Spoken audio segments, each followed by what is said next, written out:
Je vais vous parler de quelque chose de très important, d'un protocole. Le protocole divin. En 2 phases. Il est Dieu. Il y a une manière de l'approcher. Comment approcher Dieu? Nous n'aurons peut-être pas le temps de développer cela. Deuxièmement, il y a un protocole pour le servir.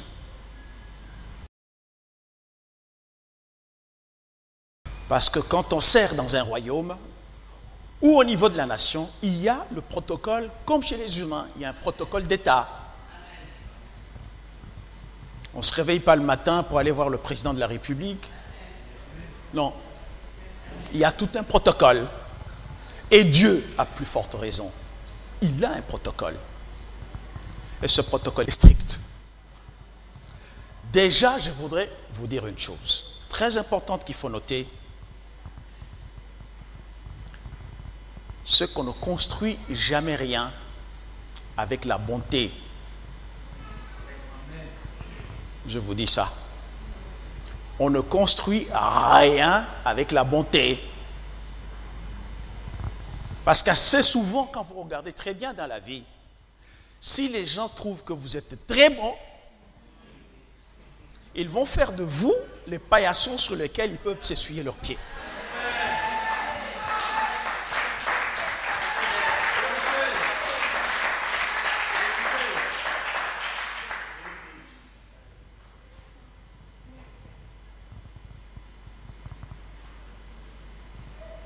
Vous m'avez bien compris? On construit avec la rigueur.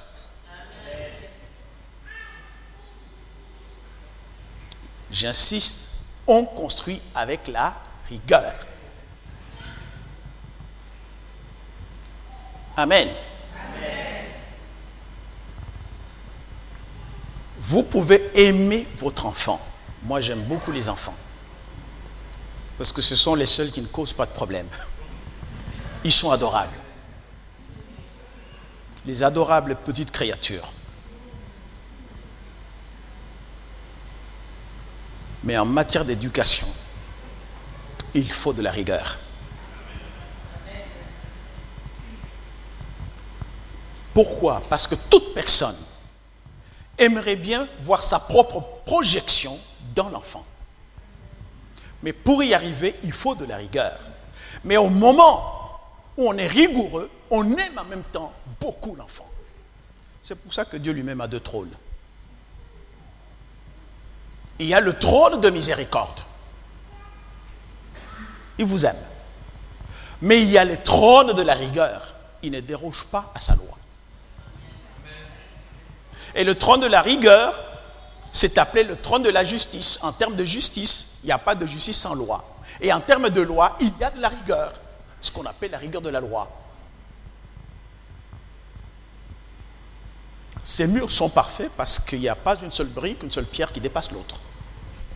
Tout est coupé. Et regardez le monde comme il fonctionne. Aucune planète ne sort de son orbite. Aucune. Tout fonctionne dans une précision mathématique.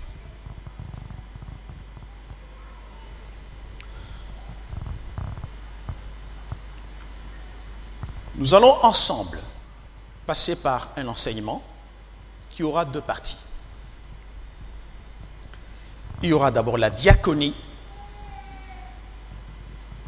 pour que tout le monde sache ce que c'est qu'un diacre.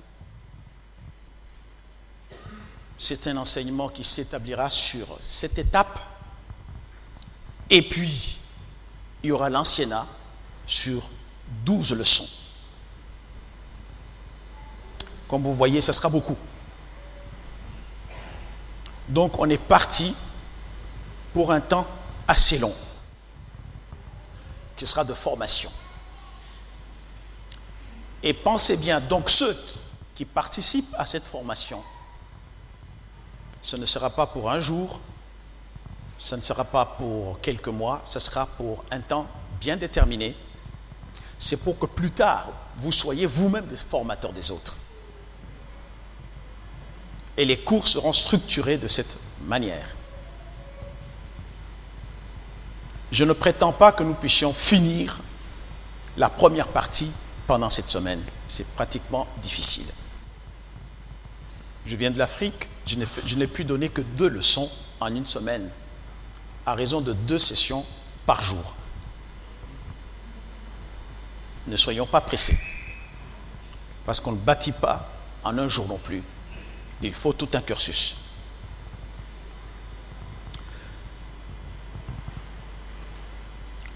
Je commencerai d'abord par les généralités.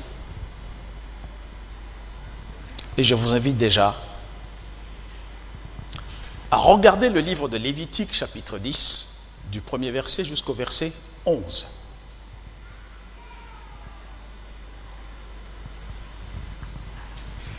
Voici ce que dit l'Écriture.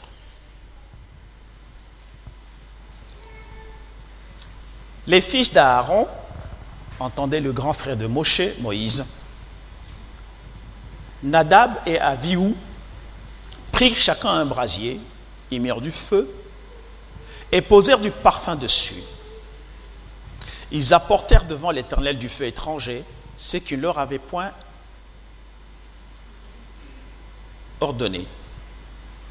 Alors le feu sortit de devant de l'Éternel et le consuma, les consuma. Ils moururent devant l'Éternel. Moïse dit à Aaron, c'est ce que l'Éternel a déclaré lorsqu'il a dit, je serai sanctifié par ceux qui s'approchent de moi et je serai glorifié en présence de tout le peuple. Alors, Aaron, leur père, entendez, il garda le silence. Et Moïse appela Michaël et Elsaphan, fils d'Ouziel, oncle d'Aaron, et leur dit, approchez-vous, emportez vos frères loin du sanctuaire, hors du camp. Ils approchèrent et les emportèrent dans leur tunique hors du camp, comme Moïse l'avait dit. Je vais sauter à partir du verset 7 pour aller plus vite, parce que nous n'avons pas beaucoup de temps, je l'ai dit.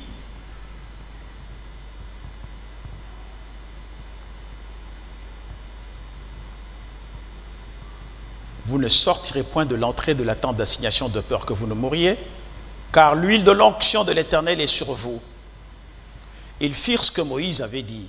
L'Éternel parla à Aaron et dit, tu ne boiras ni vin, ni boisson enivrante, toi et tes fils avec toi, lorsque vous entrerez dans la tente d'assignation de peur que vous ne mouriez. Ce sera une loi perpétuelle parmi vos descendants. Perpétuelle, ça veut dire aussi longtemps que dure le temps. Juste un petit rappel. Afin que vous puissiez distinguer ce qui est saint de ce qui est profane, ce qui est impur de ce qui est pur, et enseigner aux enfants d'Israël toutes les lois que l'Éternel leur a données par Moïse. Quelle histoire! Premièrement, c'est Dieu qui demande à Moïse de construire le tabernacle avec son sanctuaire. Le mot tabernacle, c'est Mishkan. Mot qui veut dire le voisinage. Dieu veut donc être votre voisin. Et même la proximité, la promiscuité, pratiquement. Donc il veut vivre au milieu de la présence de son peuple. Il donne son ordre. Je pense vous avoir déjà enseigné que le tabernacle lui-même devait être construit sur le modèle humain. Voilà. Ok? Mais le jour de l'inauguration du sanctuaire, les 2 fils d'Aaron sont frappés de mort devant leur père.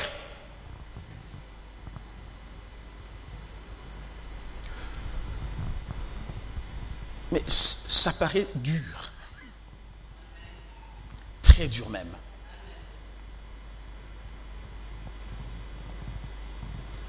Du coup, vous comprenez qu'on ne s'habitue pas à Dieu? Non. On ne joue pas avec lui? Non. Il est le Dieu d'amour. Mais au départ, c'est un Dieu rigoureux. Dieu, ici déjà, établit un protocole précis. Comment s'approcher de lui? Mais dans toute la Bible, il montre aussi comment il faut le servir.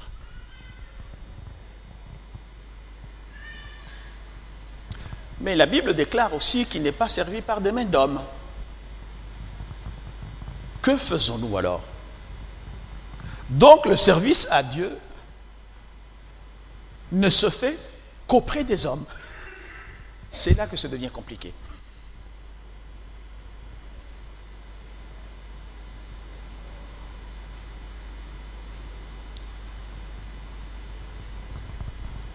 Amen. Regardez le livre de Jean, chapitre 12. Je suis encore dans l'introduction, verset 26. Et c'est le Seigneur lui-même qui parle à ses disciples. Il dit ceci: si quelqu'un me sert, qu'il me suive. Et là où je suis, là aussi sera mon serviteur. Si quelqu'un me sert, mon Père l'honorera. Waouh! Il est donc ici question de l'accès aux privilèges célestes. Donc l'accès aux privilèges célestes ne se fait qu'au travers du service, au travers du sacerdoce.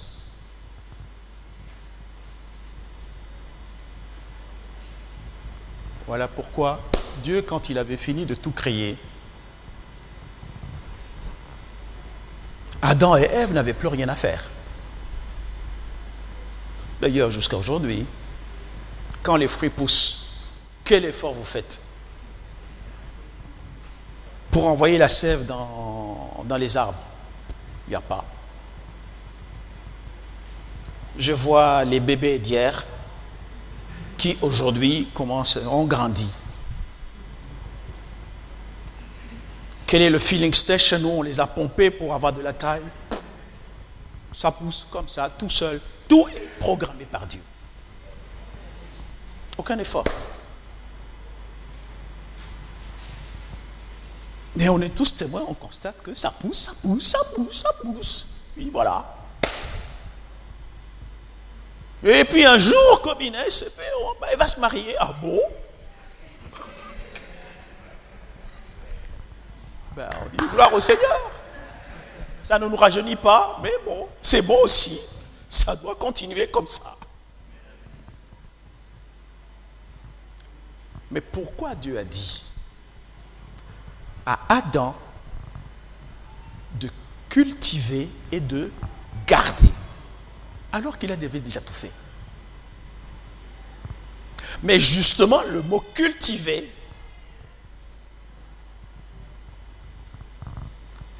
c'est le mot qui se dit avod. D'où vient l'avoda, qui veut dire le service du temple. Donc ce verbe cultiver se rapporte au service du temple. Et n'oubliez pas qu'il était en Éden. C'était le temple qu'il leur avait fait. C'est un champ à cultiver. Votre propre terre, c'est un champ à cultiver aussi. Défrichez-vous un champ nouveau et ne semez pas parmi les épines. Le passage à un autre niveau de conscience. Mais le problème, c'est que la voda, vous avez bien entendu avoda. Av, A, c'est AB. Quand le B se trouve au milieu, en hébreu, c'est le ve. C'est ab, c'est-à-dire le père. Et da, le dalet, c'est la porte. Donc, l'avoda, ou le service du temple, est la porte ou l'accès au Père. Vous ne pouvez accéder à lui que lorsque vous le servez.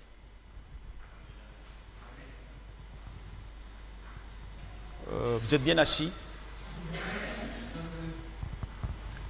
Si vous demandez d'aller voir votre président, du point de vue de la Constitution, c'est permis. Sauf que si vous y allez demain, on vous dira d'accord, mais il vous recevra en 2035. Parce que son calendrier est tout plein. Alors vous comprendrez que bon, voilà. On ne va pas vous dire non.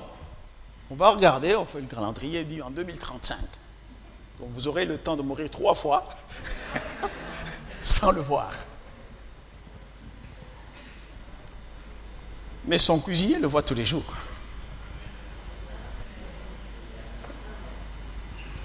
Le Premier ministre ne peut pas aller le voir comme il veut.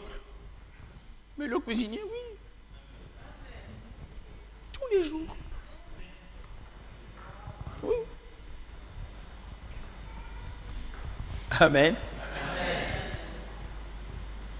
Et c'est là que vous pouvez déjà comprendre. Je vous donnerai les versets appropriés. Dieu avait dit à Moïse que tu ne porteras pas la charge tout seul. Désigne avec toi 70 personnes.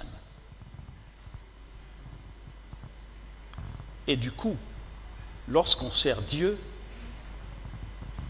on porte une charge et pas le titre.